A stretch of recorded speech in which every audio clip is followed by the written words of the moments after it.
What's going on YouTube? JT is reborn here, and welcome back to another edition of my DC comic reviews. And in this video, we're going to be talking about Nightwing issue number 137. This one is, of course, written by Dan Waters with the artwork by Denny Cowan. And this is an interesting storyline right here. So Nightwing, Blüdhaven lore, part 2, The Bridge.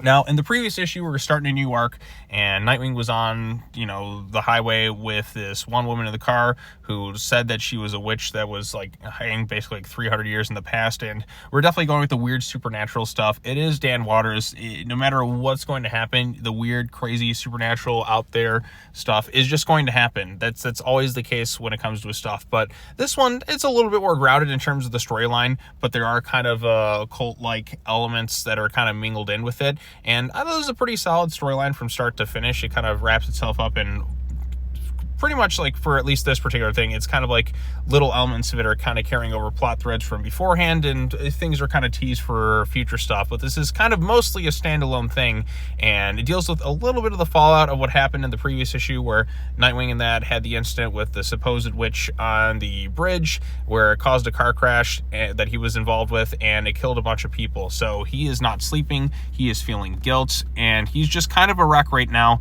over what's going on. And then he kind of gets a call from the commissioner that says, look, I know the stuff that just happened isn't very good. It doesn't look good on you, but I'm going to need your help. We got basically two active shooters on this bridge between Blüdhaven and Gotham. And on one end, Nightwing's on this side, and then on the other, Batman's investigating on his own as well. So it's kind of neat to see that, and they both kind of bring their own, approach to things. And Nightwing has more of a personal feeling to a lot of things, versus Batman is a little bit more analytical in some things. But I do think that this was a pretty solid issue from start to finish. Now, we do find the reason being is that it's these two Romanian siblings, and their great-grandfather, I guess, built the bridge, and there was a body in there, and they needed to have some sort of sacrifice so that they were shooting, but it's supposed to be something that was based on love or whatnot, and the girl just didn't want to really do it and kill somebody she cared about, so she basically just wanted to be caught with this whole thing. I don't know, that's just kind of a crazy sort of thing going on here. Batman and Robin, or not Robin, well, for Robin, Batman and Nightwing do manage to kind of track them down. Nightwing kind of allows himself to take a little bit of a shot to the side, which isn't going to look good and going to take a little bit of plastic surgery and stitches to fix, but he's Nightwing. He'll work his way around it. But yeah, so he finds the woman who's just kind of a wreck. She had accidentally, she was firing the things, but she wasn't really aiming at anyone in particular. She didn't really want to hit someone, but she was kind of in her eyes, forced into kind of doing something she didn't necessarily want to do, but for the sake of her brother and this thing with her grandfather and this sort of curse or whatever going on, I don't know, it's just kind of some wacky, crazy stuff.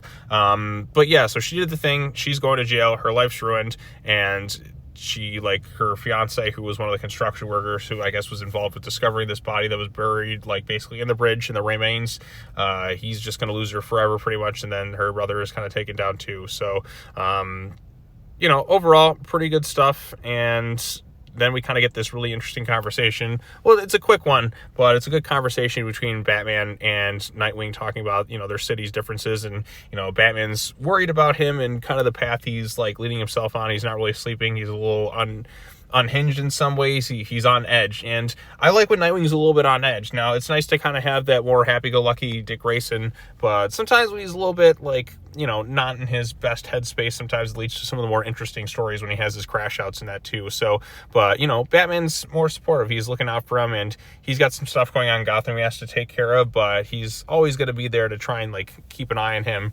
and he's always going to be worried about him because he does care and he looks at things from his own perspective. But yeah, Nightwing's a little haunted by what happened on the bridge, and we kind of tease that we're going to kind of follow up on that seemingly in the next issue. So artwork is pretty solid from start to finish, a bit of a different feel compared to what I've been accustomed to with the Nightwing book for a little bit right now.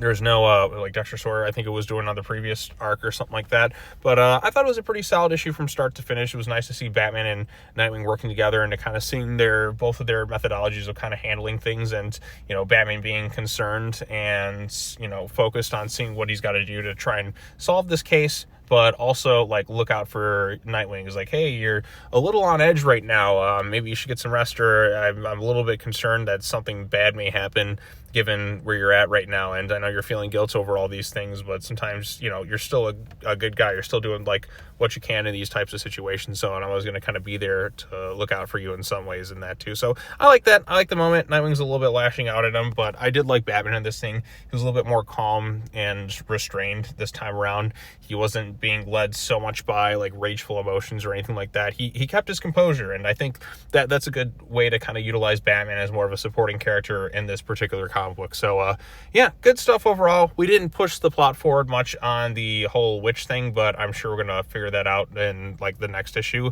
And I remember seeing like one of the solicitations a while back. I haven't been reading the solicitations as of late. I'm kind of just going in and just kind of like seeing things as they like come about. But I think he was supposed to have somebody there to kind of help him, and I hope it's Raven that gets to team up with him. That way she is like away from the Titans and, you know, working in a different book for once. I think like maybe under Dan Waters we could get some good stuff with her. But yeah, so that's what's up. But anyways, what did you all think of this issue? Let me know your thoughts in the comment section down below. Be sure to like this video, share it with your friends, subscribe to the YouTube channel for more content, hit the bell for notifications, all the other fun stuff. I've got 2 more DC comic book reviews. I'm going to catch up with one more after this, which is the new issue of New Titans. And then after that, I got Absolute Batman, but that video I'll post tomorrow. So look forward to all that stuff. All right, thanks so much for watching, everybody. Hope you're all having a great day, and I'll see you all later. Peace out.